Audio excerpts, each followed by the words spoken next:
ఆవిడ చాలా గొప్ప తల్లి. ఆవిడ పేరు సౌమిని. ఆవిడ ఒక బ్రాహ్మణుడికి ఇచ్చి వివాహం చేశాడు తండ్రి గారు. ఇద్దరూ కలిసి సంతోషంగా జీవితం గడుపుతున్నారు. కానీ దురదృష్టవశాత్తు పెళ్ళైన కొద్ది నెలలకే భర్త విగత జీవుడయ్యాడు. ఆవిడికి వైధవ్యం సంప్రాప్తించింది. బహుసౌందర్య రాశి, విశేషించి భర్త లేడు. దీని చేత పురుషులు ఈవిడిని తమ వలలో వేసుకునే ప్రయత్నం చేశారు. అదొక దురదృష్టకరమైన సంఘటన. నేను దాని గురించి పెద్ద విశేషంగా విపులీకరించక్కర్లేదు. అందులో ఆవిడ ఒక్కరి దోషమే ఉందని నేను అనుకోను. ఖచ్చితంగా ప్రపంచం కూడా అలా ఉంటుంది. కాబట్టి ఈవిడ ఒక బలహీనమైన క్షణంలో ఒకరికి వశురాలైంది.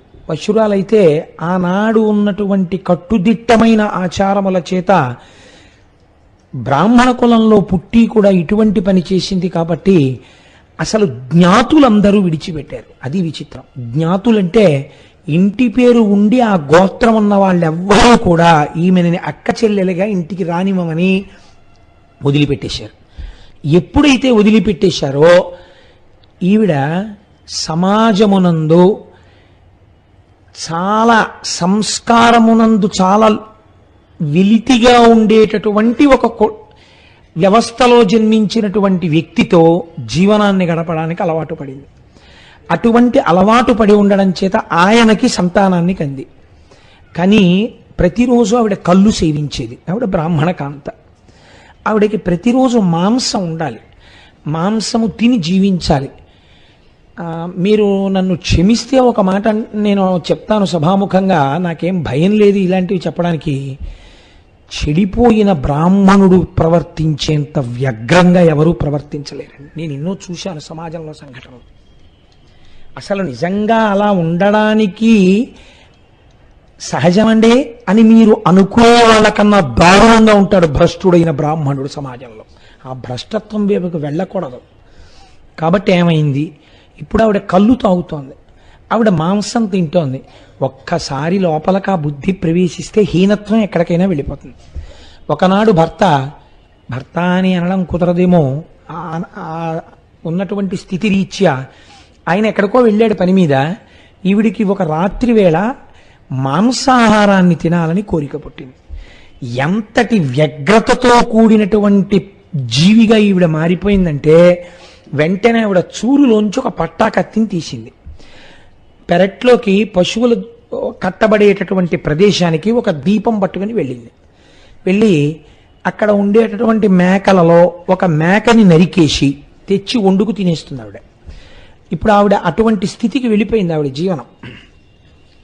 వెళ్ళిపోయి ఆవిడ కత్తి పట్టుకుని వెళ్ళి చాలా కళ్ళు తాగి ఉంది, అపభ్రంశమైన మనస్సుతో ఉంది. ఆ వ్యగ్రతలో ఆవిడకి సరిగ్గా ప్రాణుల యొక్క గుర్తింపు కలగలేదు. చేతిలో ఉన్న దీపం కొట్టుమిట్టాడుతోంది. నల్లని మేక అనుకుని ఒక నల్లని ఆవు దూడని నరికేసింది. నరికేసి ఆ ఆవు దూడని ఇంట్లోకి తీసుకొచ్చింది. చచ్చిపోయిన ఆవు దూడని నెత్తురు కారుతుండగా తెచ్చి ఆ కత్తితో తోలు తీసేసి మాంసాన్ని పచనం చేసుకోవడానికని దీపం దగ్గర పెట్టుకుంది. దగ్గర పట్టుకున్న తర్వాత చూస్తే ముఖం వంక చూసింది ఆవు దూడ. అప్రయత్నంగా ఆవిడ నోటి వెంట ఒక మాట వచ్చింది, శివ శివ అంది. అంతే. అంటే ఎక్కడో సంస్కార బలం దాగి ఉంది. ఒకప్పటి సంస్కారం ఒక్కసారి పైకి లేచింది. అబ్బబ్బబ్బా, ఆవు దూడని చంపేశాను అనుకుంది. శివ శివ అంది. అంతే. కానీ ఆవిడ వెనకంజ వేయలేదు. కళ్ళు తాగి ఉంది. ఉత్తర క్షణం పోయింది ఆ సంస్కారం. కొన్ని పదార్థాలను అందుకే సేవించవద్దని చెప్తారు. ఒక కొత్త సంస్కారం ప్రారంభమవుతుంది మనిషిలోంచి, వ్యగ్రతతో కూడిన సంస్కారం. దాన్ని మీరు స్థిరపరచుకోకూడదు.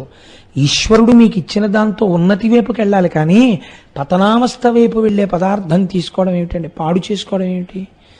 కాబట్టి ఒక స్త్రీ హద్దులు దాటిపోయింది. ఇందులో మీకు ఎన్నో విషయాలు తెలుస్తాయి. ఏ విషయంలో తప్పు జరిగితే భ్రష్టత్వం ఎంత దూరం వెడుతుందో కూడా తెలుస్తుంది. కాబట్టి ఇప్పుడు ఏమైంది, ఆవిడ ఆవుని ముక్కలు చేసేసింది. పచ్చి మాంసపు ముక్కలు కొన్ని తీసి ఉడికించుకుని తినేసింది. శరీరంలో బలం అంతకాలం ఒక్కలా ఉండదు కదండి. శరీరం జర్జరీభూతం అయిపోతుంది. ఆవిడ వృద్ధురాలైపోయింది. వృద్ధురాలైపోయి కట్టకడన ప్రాణాన్ని విడిచిపెట్టేసింది. యమభటులు ఆవిడ్ని తీసుకెళ్లారు. ఆవిడ పాపమును పుణ్యమును బేరీజు వేశారు. ఇది విచిత్రం. అక్కడ ఒక తర్కం జరిగింది. సరే, పాపం ఇంత ఉంది, ఇంత పాపానికి ఏం చేయాలి? దానికి పెద్ద విశేషం ఏం లేదు. ఇదిగో రకరకాల శిక్షలు, దిక్కుమాలిన శిక్షలు వేసేయచ్చు. దీనికి ఏం చెయ్యాలి? శివశివ అన్న మాటకి ఏమైనా చెయ్యొచ్చా? ఈ శివశివ అని 2 మాటలు మాత్రం అంది. 2 మాటలు శివశివ అన్నందుకు ఈవిడికి ఏ పుణ్యం ఇవ్వవచ్చు అని అడిగారు. అడిగితే యమలోకంలో పెట్టినటువంటి బాధలు పెట్టగా అత్యంత హేయమైన సంస్కారమున్న కుటుంబమునందు పుట్టించి చీకటి పడిన తరువాత ఈవిడ నడుస్తుంటే ఎవరికీ తెలియనంత నల్లటి రూపంతో పుట్టించి పుట్టుకతో అంధురాల్ని చేసి కుష్ఠవ్యాధిని కట్టపెట్టండి. కాబట్టి యవ్వనము వచ్చేటప్పటికీ ఒంట్లోంచి పుళ్ళు పుట్టి చీము నిత్తులు అలా కారిపోతుండాలి. ఎవ్వరూ దగ్గరికి రాకూడదు. పుల్లటి కంపు వస్తూ ఉండాలి శరీరంలోంచి. ఎప్పుడు ఈగలు దోమలు ముసురుతూ ఉండాలి. చేసిన పాపం అనుభవింపబడాలి. అందుకే కొన్ని ప్రాణులు అలా పుడతాయి లోకంలో. కాబట్టి ఇప్పుడు ఈ పాపం అంతా అనుభవంలోకి వెళ్ళిపోవాలి. శివశివ అన్నందుకు గోకర్ణం మాత్రం చేర్చండి అన్నారు. చూశారా? శాస్త్రం శాస్త్రమేనండి. మీరు నన్ను ఇక్కడ ఒక ప్రశ్న వేయచ్చు. ఏమండి, శివశివ అంటే గోకర్ణానికి వెళ్ళిపోతారా, అలా ఉంటుందా అని మీరు అనుమానపడచ్చు. నేను ఒక్క మాట చెప్తాను, ఆలోచించండి. మీరు మీ ఆఫీసర్ గారి దగ్గరికి వెళ్ళి మీరు రోజు ఫైల్ పట్టుకెళ్ళినప్పుడు తమరు నిన్న చెప్పింది ఫైల్ రాసేసానండి అంటారు కదా. తమరు అన్న 3 అక్షరాల్ని తీసి ఉరే అని మార్చండి. తమరు అండం మానేసి ఉరే నిన్న నువ్వు చెప్పింది ఫైల్ పెట్టేశాను అని అక్కడ పెట్టండి. మీ సీట్లోకి వెళ్ళేటప్పటికి 2 ఒకటి వస్తుంది. ఒకటి ట్రాన్స్ఫర్ ఆర్డరు, లేకపోతే సస్పెన్షన్ ఆర్డర్ కదండి. ఏం భాషలో ఉన్నవి కావా? రే ఈ అన్న అక్షరాలు లోకంలో వ్యవహారంలో ఉన్నవి కావా? ఉరే అన్న అక్షరాలు. తామారు అన్నవి వ్యవహారంలో ఉన్నవే. అవి శంకరుడి వల్ల వచ్చినవే, ఇవి శంకరుడి వల్ల వచ్చినవే. ఈ 3 అక్షరాలు పక్కన పెడితే ఇంత వ్యగ్రతతో కూడిన ఫలితం ఎందుకు వచ్చింది? ఆ అక్షరములనే మార్చి పక్కన పెడితే ఫలితం అలా వచ్చినప్పుడు సృష్టిలో శివ అన్న 2 అక్షరాల్ని కలిపి పెట్టినప్పుడు ఈ ఫలితం ఇస్తే మీకేమిటి అభ్యంతరం? తమరు పెడితే మీరు ప్రశాంతంగా ఉన్నారా? ఉరే పెడితే సస్పెన్షన్ వచ్చిందా? ఈ లోకంలోనే వచ్చిందే. మీకన్నా ముందు పుట్టినవాడు అధికారి అయినందుకు మీ మీద అంత అధికారం చెలాయించగలుగుతున్నాడే. సర్వలోకములను సృష్టించినటువంటి పరమేశ్వరుడు ఆయన నామం చెప్పినంత మాత్రం చేత నువ్వు ఈ ఫలితం ఇయ్యి అని అంటే మీరు ఎందుకు అభ్యంతరపడాలి? మీకెందుకు బెంగ ఉండాలి? మీకెందుకు అనుమానం ఉండాలి ఆ విషయంలో? ఒక విషయాన్ని మీరు తెలుసుకోవడం వేరు, తెలుసుకున్న దాన్ని సదాచారములోకి తెచ్చుకోవడం వేరు. దేశము కాలము అని 2 ఉంటాయి. ఇవి కలియడం చాలా కష్టం అండి. దేశం ఉంటుంది, కాలం ఉంటుంది. మీరు చూడండి, దేశము మా ఇంట్లో కూర్చున్న దేశమే, అయ్యప్ప స్వామి గుళ్ళో కూర్చున్న దేశమే. మా ఇంట్లో కూర్చుని శివాష్టోత్తరం చదివాననుకోండి, అష్టోత్తరం చదివానంటారు. ఇక్కడికి వచ్చి కూర్చుని నేను అష్టోత్తరం చదివాననుకోండి, 108 పక్కన 3 సున్నాలు పెడతారు. అన్నిసార్లు నామని చెప్పినట్టు ఖాతాలో వేస్తారు. ఎందుకు? ఇది ఆలయ ప్రాంగణం. ఇక్కడ ఏది చేసినా సహస్రం కింద లెక్కేస్తారు. అలాగే స్వయంభూయంగా ఉందనుకోండి, అక్కడికి వెళ్ళి ఏది చేసినా అనంతం, దాన్ని మీరు లెక్క పెట్టలేరు ఇంకా శక్తిని. కాబట్టి దేశము కాలము కనుకనే మనం ఏం చేస్తున్నాం? రేపు మహాశివరాత్రి నాడు కేవలం పూజ చేయడం కాదు, పూజ చేసి అందరికీ ఒక 30 నిమిషాలు సమయం ఇచ్చి, ఇదే కదండి మనకంటూ ఏదైనా మిగిలితే ఇదొక్కటే మనకి మిగిలేది. మహాశివరాత్రి నాడు ఆలయ ప్రాంగణంలో పూజాంతర్గతంగా మౌనం వహించి శివనామం 2 పేజీలు రాయండి, 3 పేజీలు రాయండి, మీరు ఏ గతుల్ని పొందుతారు? కనుక అందరం శివకోటి పుస్తకాలు తెచ్చుకుని ఆ రోజున ఒక 30 నిమిషాల సేపు శివనామములను రాస్తాం. ఇది మనం జీవితంలో చెయ్యవలసిన పనులివి. కాబట్టి ఇప్పుడు ఆవిడ్ని ఎక్కడికి తీసుకెళ్లి పుట్టించారు? మరుజన్మలో భయంకరమైనటువంటి సంస్కారం కలిగినటువంటి ఒక కుటుంబమునందు పుట్టుక చేత బొగ్గు వంటి వర్ణంతో, ఆ వర్ణంతో పుడితే వచ్చిన నష్టమేం లేదు, కానీ దానితో పాటు అంధురాలు. ఇది పెద్ద ప్రమాదం.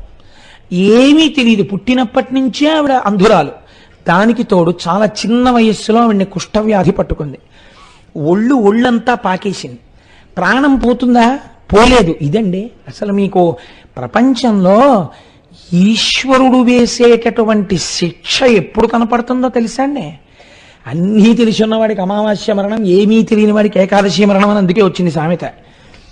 ఈశ్వరుడు వ్యాధితో పాటు దీర్ఘజీవనాన్ని కూడా ఇచ్చేస్తే ఇంకా నరకం ఎక్కడో ఉండదు. చాలండి, అప్పుడు తెలుస్తుంది అనుభవం అంటే ఏమిటో, అప్పుడు తెలుస్తుంది శివనామం రాయకపోవడం ఏమిటో, అప్పుడు తెలుస్తుంది భగవత్కథ వినకపోవడం అంటే ఏమిటో, అప్పుడు తెలుస్తుంది ఒక దేవాలయానికి వెళ్ళకపోవడం అంటే ఏమిటో.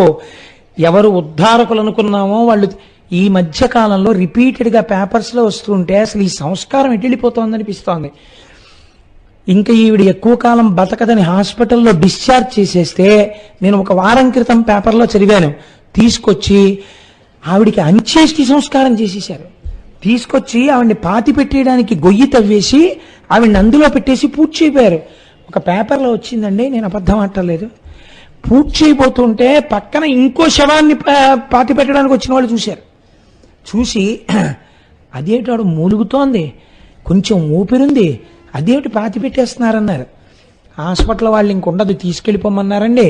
మాకు 2 గదులు, ఇల్లు లేదు, తీసుకెళ్ళి ఎక్కడ పెట్టుకోవడం కుదరదు, ఎలాగో చచ్చిపోతుంది కదా. ఇప్పుడు ఆవిడకి ఏం తెలిసేమిటి, ఎలాగో స్పృహ తప్పిపోయింది, ఓ మాట్లాడదు, ఓ తాగదు, ఎందుకు అందుకని చేసేద్దామని చేసేస్తున్నామండి, ఈ గొడవ మేము పడలేమన్నారు. అంటే వాళ్ళు హడిలిపోయి పక్క వాళ్ళు ఇంత హేయమైన పని ఏమిటని ఆవిడ్ని రక్షించి తీసుకెళ్ళమంటే అప్పుడు వాళ్ళ ఇంటికి అక్కడ ఉన్న వాళ్ళందరూ కలిసి డబ్బు పోగు చేశారండి. పోగు చేసి ఆవిడికి ఇచ్చారు. ఇచ్చి అమ్మ మీ ఇంటికి తీసుకెళ్ళండి, చచ్చిపోయే వరకు ఉంచుకోండి అంటే చచ్చిపోయాక తీసుకొచ్చి సమాధి చేశారు, వేరే విషయం అనుకోండి. బట్ ఎటు వెళ్ళిపోతోంది సమాజం మీరు ఆలోచించండి. ఏమిటి ఇది ఇవాళ ఉన్నట్టు ఉంటుంది అనుకుంటున్నారా? నేను మొన్న పేపర్లో చదివి ఆశ్చర్యపోయాను. ఈ తూర్పుగోదావరి జిల్లాలో కచేరీలు చేస్తే ఒక మహాతల్లి వెంట సంగీత విద్వాంసులు పరిగెడుతుండేవారట. ఎన్ని సభలలో ఆవిడ సన్మానాలు పొందారోట. మంత్రులు, ఐఏఎస్లు, ఐపీఎస్లు ఆవిడ కచేరీలు పెట్టించేవారట. అంత సంపన్నురాలు, అంతటి సంగీత విదుషీమని, ఎంఏ ఇంగ్లీష్ చదువుకున్నారట. ఆవిడ ఇవాల్టి రోజున హైదరాబాద్లో, నేను ఆ వెన్యూ మర్చిపోయాను, మీకు గుర్తుందమ్మా, చిక్కడపల్లిలో ఆవిడ ఒక రాత్రి వేళ తన పవిట కొంగు పరుచుకుని ఆవిడ పడుకుని ముష్టెత్తుకుని జీవిస్తోందట. ఆవిడ ఒక పెట్టుకుని ప్రెస్ వాళ్ళు ఇంటర్వ్యూ చేశారు ఆవిడ్ని, తెలుసా అండి? ఫారిన్ బేస్డ్ అసోసియేషన్స్ ఆవిడకి ఆశ్రయం ఇచ్చాయి. ఇవాళ పురాణాలు ఉత్తినే వచ్చాయని మీరు అనుకోకండి. పురాణ కథలో ఉత్తినే రాలేదు. మిమ్మల్ని మీ వెనకనున్నవన్నీ మీ సొమ్ముని చూసి ఉన్నవి. మీతో ఉండేది ఈశ్వరుడు ఒక్కడే. వాడొక్కడే నీకు రక్షకుడు. ఎవ్వరూ రక్షించలేని బలహీనమైన క్షణంలో మీకు రక్షణ ప్రసరిస్తే వాడి వల్లే.